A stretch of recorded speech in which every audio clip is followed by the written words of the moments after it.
Somewhere between your first winning trade and your fifth blown account, something goes wrong, and most traders never figure out what it actually was. They blamed the market. They blamed their broker. Some even blamed the weather. But the real problem? They were playing Stage 3 with a Stage 1 mind and had no idea the stages even existed. Every trader moves through 7 distinct phases on the way to consistency, and each one has a trap so specific, so perfectly designed for where you are, that it feels like the market is personally targeting you. In this video, I'm mapping all 7. The symptoms, the trap, and the one move that gets you out. By the end, you won't just see the road ahead. You'll finally know exactly where you're standing on it. Welcome to Trader's Bible, the quiet room for market mastery. Let's get into it. Stage 1 has a feeling most traders remember, but almost none of them recognized in the moment. It feels like clarity, like you finally cracked something other people haven't. You pull up a chart, you see the setup, you take the trade, kirhi, and it wins. And your brain does something very dangerous right there. It builds a story. Risk equals reward. Confidence equals profit. You equals naturally good at this. That's not skill. That's beginner's luck wearing a tailored suit. The honeymoon phase isn't about being naive or inexperienced. Brilliant people fall into it. Doctors, engineers, former athletes, people who are objectively good at processing complex information, fall into it. Because the market, in the early stages, is random enough to reward almost anything once. You could close your eyes, point at a chart, and hit 3 winners in a row, and your brain would immediately start constructing a theory about your superior instincts. That's not arrogance. That's just how human pattern recognition was built. For survival, not for statistical environments. So, what follows is almost scripted. The new trader starts hunting. If one indicator gave me a winner, 2 indicators must filter better. If this setup worked on the daily, maybe it works even cleaner on the 4-hour. There's a perfect configuration out there. One that removes the losses, keeps the wins, and makes the whole thing feel safe and controllable. That belief is the trap. And it's not a small trap. It's the kind that costs people years of capital and confidence before they even realize what they were chasing. And because here's what the Holy Grail hunters never understand. They're not actually searching for an edge. They're searching for certainty. And the market will never, under any circumstances, give you that. The sooner that illusion breaks, the better. And it almost always breaks the same way, with a loss large enough, or a sequence painful enough, to force one honest question. What am I actually doing here? That question, as uncomfortable as it is the door out of Stage 1. But the exit isn't a feeling. It's a process. Take 20 trades. Micro size, risk so small that losing doesn't sting and winning doesn't excite. And for those 20 trades, you have exactly one objective. Did you follow your stop? Did you follow your size? Not, did you win?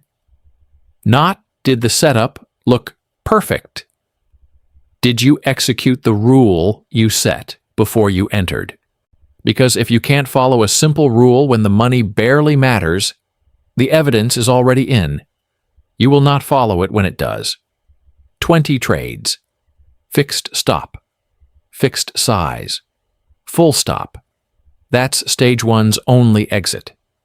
Stage 2 arrives with a different energy entirely. The excitement is gone. The beginner's confidence is gone. And in its place is something quieter and heavier. The uncomfortable admission that you don't actually know what you're doing. That admission by itself is progress. The problem is what most traders do with it. The despair loop looks like this. You find a new system. You study it properly this time. Watch every video, read every post, back-test it manually. You take a few trades. You hit a losing streak.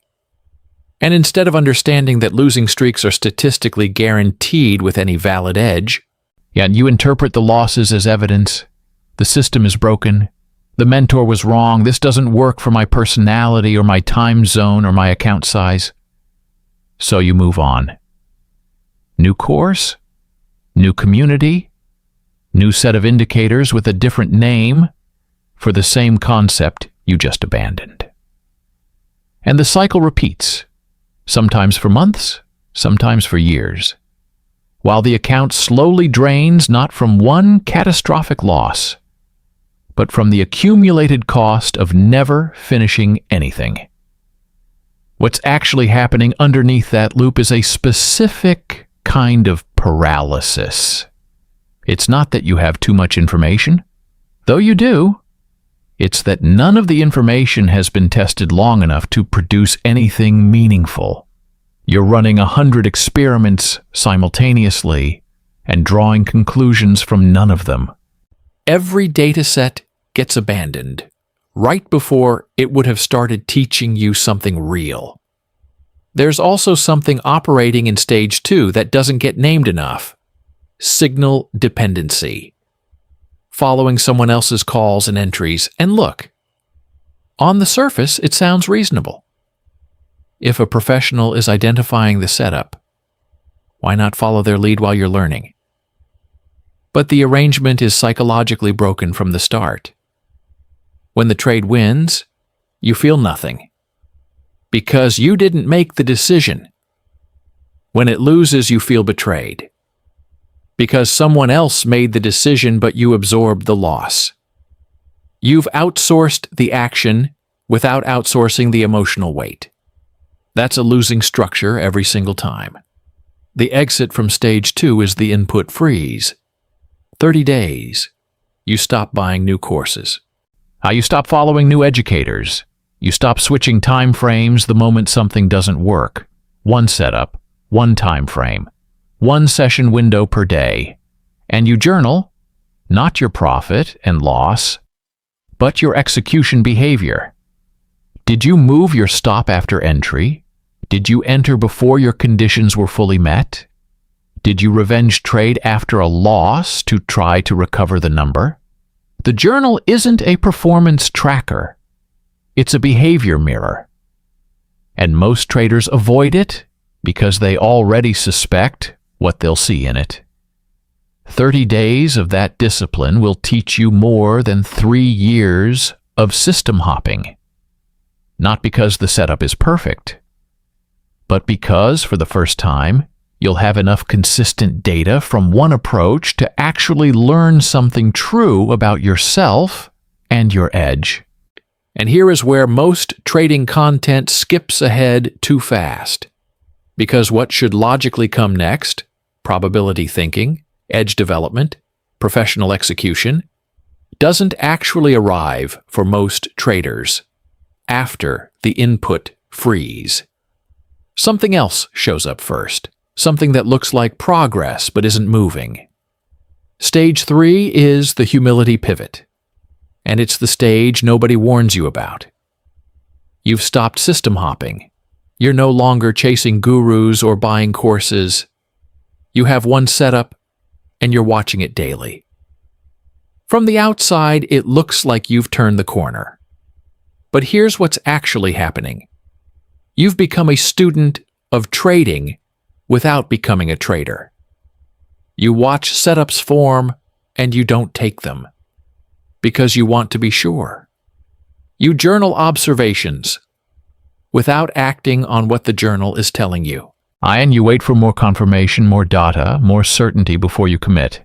And the account sits there, barely moving, while you convince yourself that patience is the same thing as preparation. It isn't. The trap of stage 3 is false humility. You've overcorrected from the reckless confidence of stage 1 into a paralysis that feels responsible, but is actually just fear wearing a disciplined mask. You're not being careful. You're avoiding the only thing that will actually teach you: imperfect execution in live market conditions. Here's the hard truth of stage 3. A decent system executed imperfectly and consistently will outperform a perfect system that only exists in your journal. The market doesn't reward your analysis. It rewards your execution. And execution requires accepting that you will be wrong, that some trades will lose, and that the discomfort of that is not a sign that something is broken. It's the tuition. The exit from stage 3 is a commitment, not to a perfect trade, but to a number. Take 50 trades on your chosen setup at small but real size. Not micro. Small. Enough that the result matters slightly. And your only evaluation criteria at the end of those 50 trades is this: did your execution match your plan? Not whether you were profitable, whether you were consistent. Because consistent, imperfect execution is the raw material that stage 4 is built from. Stage 4 is where the real shift happens. And when it arrives, it doesn't feel like a revelation. It feels like a quiet change in the questions you ask. You stop asking, will this trade win? You start asking, does this setup, and repeated 100 times with consistent risk, produce a positive result? That's not a small rewording. That's a complete transformation of what trading means to you. In stage 1, trading was about being right. In stage 2, it was about finding the right system. In stage 3, it was about building the courage to execute. In stage 4, it becomes something far less exciting and far more powerful: probability management. You're not predicting anymore. You're operating. You're running a repeatable process that carries an edge, and your only job is to execute that process with enough consistency that the edge has room to express itself over time. The psychological byproduct of this shift is significant. When you stop needing to be right on each individual trade, you stop needing to protect your ego on each individual trade. A loss becomes a data point, not evidence of failure, not a signal to abandon the system. Just one result in a sample size that needs to be large enough to be statistically meaningful. That detachment, genuine, mathematical detachment, not emotional numbness, is what allows professional traders to take losses cleanly, log them honestly, and move to the next trade without the psychological residue that destroys amateurs. This is also where the if then mindset becomes non-negotiable. A trading plan is not a feeling. It's not, this looks strong, or I have a read on this one. A real trading plan is a conditional statement written before the session opens, when your mind is clear and your emotions aren't elevated. If price reaches this level, and the structure shows this condition and volume confirms this behavior, then I enter here, a risk this percentage, target here, and exit if this happens. Every variable pre-decided, every response pre-built. Because the moment you're inside a trade, your brain is running on a different operating system. Pattern recognition becomes aggressive. Confirmation bias kicks in hard. You start seeing signals in noise. The if then plan is your pre-trade self giving instructions to your in-trade self, and your in-trade self does not get to argue. But inside stage 4, and this cannot be skipped or summarized into a line, there is a mathematics lesson that most traders learn too late and too expensively. Stage 5 is the mathematics of survival, and it's not glamorous. But it is the difference between traders who eventually make it and traders who don't. Here's the reality that the market never softens for you. You don't blow a trading account on one bad trade. Almost nobody does. You blow it on a sequence. One bad trade leads to a revenge trade. The revenge trade leads to a bigger loss. The bigger loss triggers a size increase to recover faster. The size increase leads to a drawdown so severe that even your best edge, even a genuinely profitable system, cannot dig you out before your psychology collapses entirely. And here's the mathematics that makes it brutal. A 50% drawdown doesn't require a 50% gain to recover. It requires 100%. Lose half your account, and you now need to double what remains just to return to where you started. The math is not forgiving, and the emotional weight of trading inside a deep drawdown degrades your decision-making at exactly the moment when quality decisions matter most. So the fix is almost insultingly simple. Risk a fixed percentage of equity on every trade, between 0.5% and 2%, depending on your edge's win rate and your psychological tolerance for variance. And keep it consistent. Not consistent when you're losing and aggressive when you're winning. Not consistent with small accounts and looser with larger ones.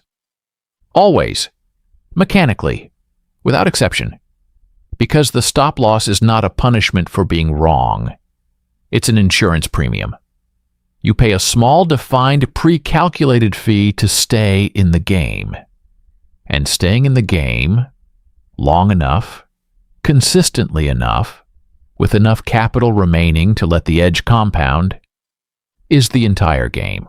And if you're getting value from this breakdown, the kind of structured, honest trading content that skips the hype and goes straight to the mechanics, hit subscribe and turn on notifications. Everything on this channel is built around this approach, and the videos coming up go even deeper into specific edge development risk frameworks and the psychology that actually separates professionals from everyone else. A like also helps this reach the traders who need it most. Now let's keep going. Stage 6 arrives after you've internalized the mathematics, after you have a defined edge, a consistent risk framework, and enough repetition behind you that execution is becoming more automatic. And something unexpected happens in stage 6 that most traders interpret as a warning sign when it's actually the opposite. Trading starts to feel boring. The rush is gone. The dopamine from a winning trade is flattened. You know what you're looking for. You either see it or you don't. You take the trade or you don't. And the emotional intensity that used to accompany every session has been replaced by something that feels dangerously close to indifference. And so, traders in stage 6 start looking for ways to re-inject the excitement. More volatile instruments, larger size, setups outside the defined criteria, anything to feel the pulse again. Here's the correction. Boring is the signal that the process is working. Boring means you've removed enough variables that your execution is becoming systematic. Boring means emotion is no longer the dominant force in your decision-making. Boring is what professional trading actually feels like from the inside of it. And the traders who can sit in that boredom without sabotaging it are the ones who eventually build something real. Stage 6. Professionals live by ritual.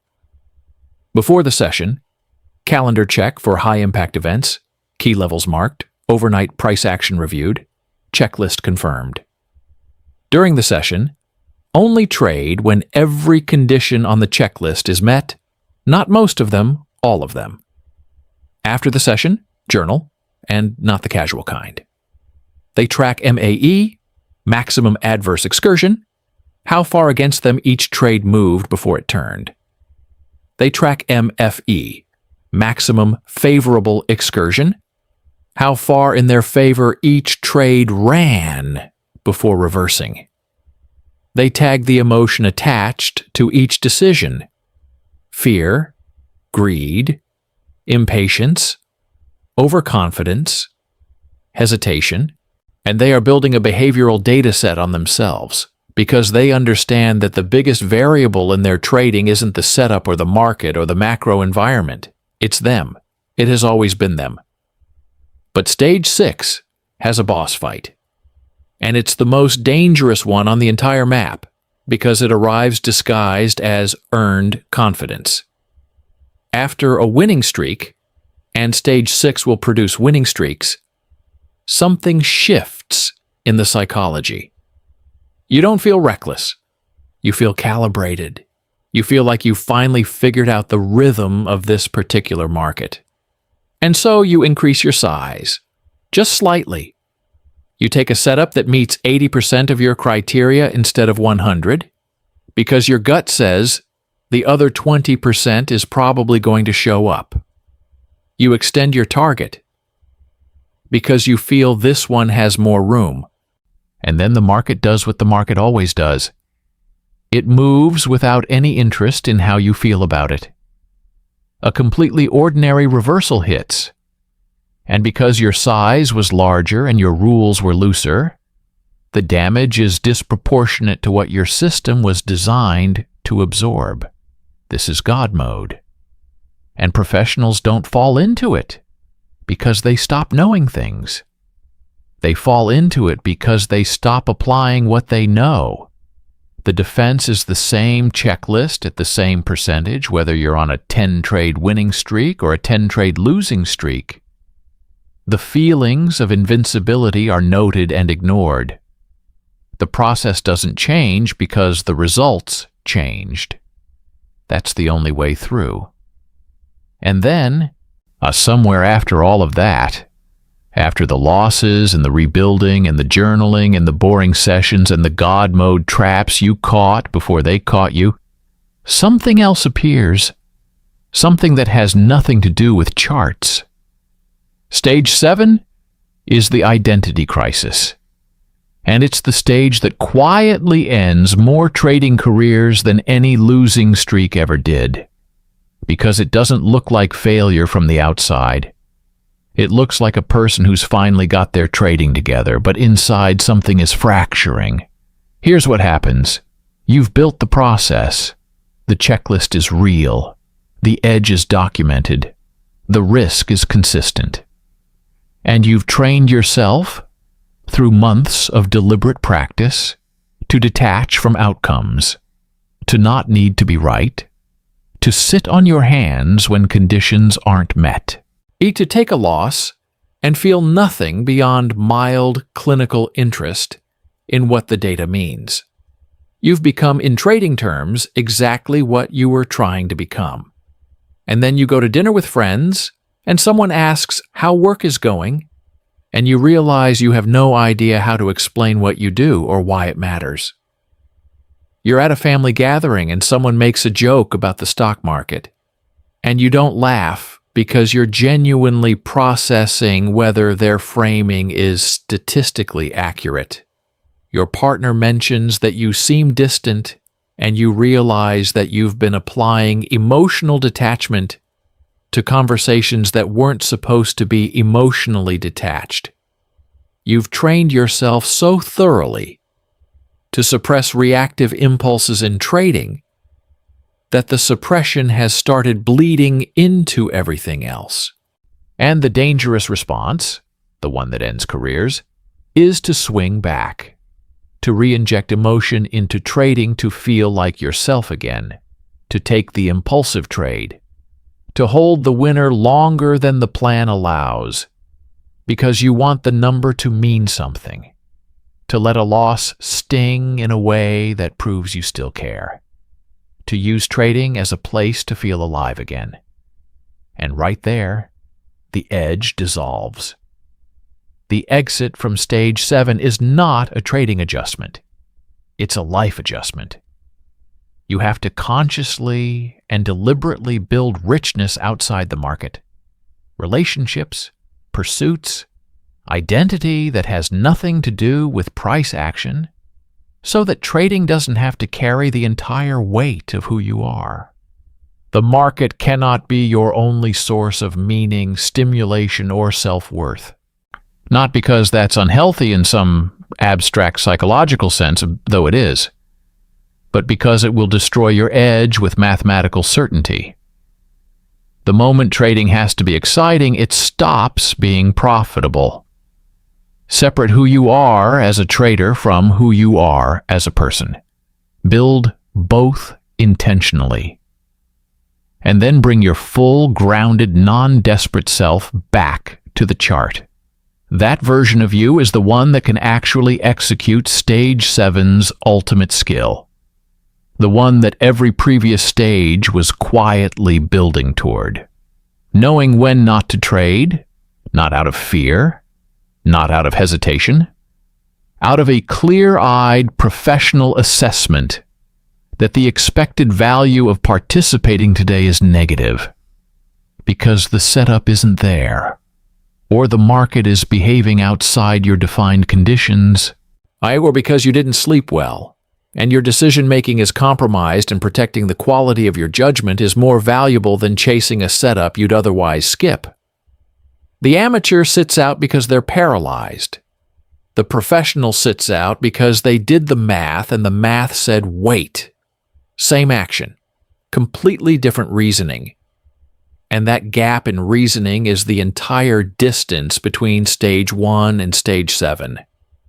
Trading at its highest level is energy management. Your judgment is not a constant.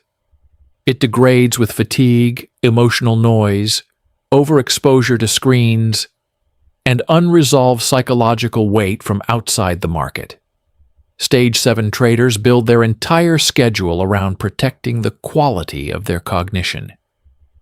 Not grinding through exhaustion to catch more setups, but resting so that when the setup appears, they are sharp enough, calm enough, and present enough to execute it correctly.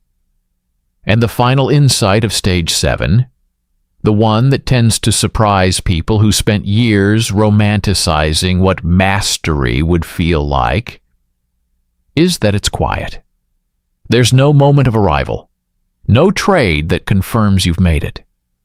Just a gradual accumulation of evidence that the process is working, that the edge is real, that the behavior is consistent, and that you are, finally, the least interesting variable in your own trading system, which, if you think about it, is exactly where you always needed to be. So let's map all 7. Stage 1, the honeymoon phase. The illusion that certainty is findable and losses are avoidable. Exit, 20 trades, micro size, follow the stop, and nothing else. Stage 2, the despair loop. System hopping, driven by loss aversion and the need to find something that never fails. Exit, the input freeze. One setup, one time frame, 30 days, journal behavior, not results. Stage 3, the humility pivot. Looking like progress while avoiding execution. False discipline, masking real fear. Exit, 50 trades at small real size, evaluated only on whether execution matched the plan. Stage 4, the probability shift. Trading stops being about prediction and becomes about process. The IF then framework replaces gut feeling. Identity detaches from individual outcomes. Stage 5, the mathematics of survival. Fixed percentage risk, every trade without exception. The stop loss reframed as insurance, not punishment. No sequence of losses should be able to end your career. Stage 6, the professional routine. Boring, checklist-driven, emotionally logged and constantly threatened by the God mode trap of earned overconfidence. Defense, same process, regardless of recent results. Stage 7, the identity crisis and the flow state that exists on the other side of it. Trading as energy management. Strategic non-action as the highest skill. The professional sit-out as the peak expression of everything that came before. 7 stages. And here's the only question worth sitting with after this video. Which stage does your behavior put you in? Not your knowledge, not your ambition, not where you tell people you are, but the way you actually act under pressure, in a losing streak, after a big win, and when the market is quiet, and your checklist says, stay out? That honest answer is the most useful thing you'll take from this.